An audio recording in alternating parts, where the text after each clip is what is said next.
Welcome to my channel target police job. আমার চ্যানেলে তোমাদের সকলকেই স্বাগত। আশা করি তোমরা সকলেই ভালো আছো এবং সুস্থ আছো। দেখো, আজকের বিষয় হচ্ছে যে চন্দনধারা যে কেসটা ছিল সেই কেসের অর্ডার কপি কলকাতা হাইকোর্ট থেকে পাবলিশ করেছে, ঠিক আছে? এবং সেটা নিয়ে আমি আলোচনা করব যে অর্ডারে কী লেখা আছে।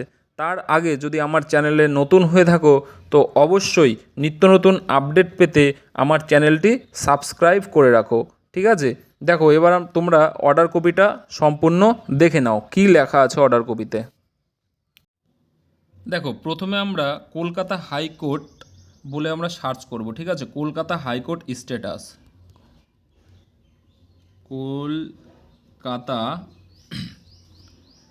হাইকোর্ট স্ট্যাটাস, ঠিক আছে? STATS স্ট্যাটাস বলে আমরা সার্চ করব। সার্চ করার পর দেখো, প্রথম যে ওয়েবসাইটটি আছে এই ওয়েবসাইটে আমরা ক্লিক করব। ক্লিক করার পর দেখো, এখানে কেস স্ট্যাটাস আছে, কেস নাম্বার আছে, এফআইআর নাম্বার আছে, পার্টি নেম আছে, অ্যাডভোকেট নেম আছে। এখানে আমরা পার্টি নেমে ক্লিক করব, ঠিক আছে?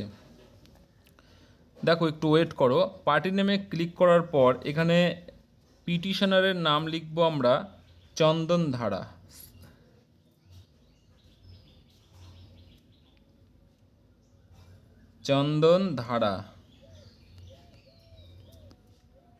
চন্দনধারা এখানে আমরা 2026 দিব। এটা তো পুরো পেন্ডিং চলছে।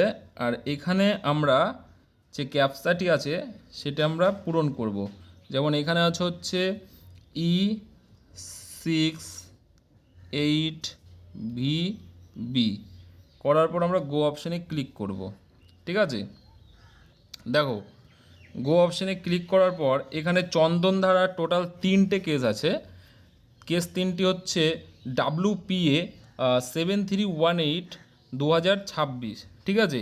এটি আমরা ভিও অপশানে ক্লিক করব। এটা Chandandhara and others versus West Bengal and others. এখানে ভিওতে আমরা ক্লিক করব। ক্লিক করার পরে একটু ওয়েট করো।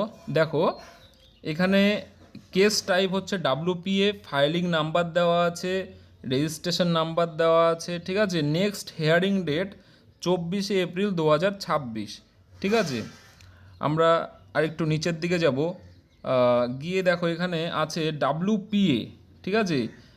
7318/2026 যে অর্ডার ডিটেলসটি আছে এখানে আমরা ক্লিক করব, ঠিক আছে? কলকাতা হাইকোর্টের তরফ থেকে এই অর্ডারটা এসছে।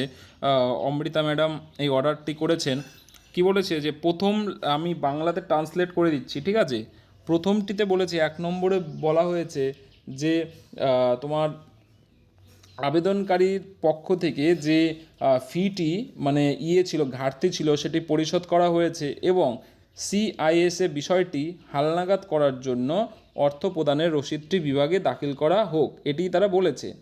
2 নম্বর পয়েন্টে বলেছে কি যে তোমাদের এই রিট পিটিশনে মোট 55 জন আবেদনকারী পশ্চিমবঙ্গ পুলিশ 2024-এর কনস্টেবল নিয়োগ প্রক্রিয়ায় অংশগ্রহণ করেছিলেন, ঠিক আছে? শারীরিক পরিমাপ পরীক্ষা যেমন PMT এবং PETতে অংশগ্রহণের জন্য প্রার্থী বাছাইয়ের ক্ষেত্রে যে পদ্ধতিতে কাট অফটি নির্ধারণ করা হয়েছে, হ্যাঁ, তাতে তারা মানে খুশি নন, ঠিক আছে?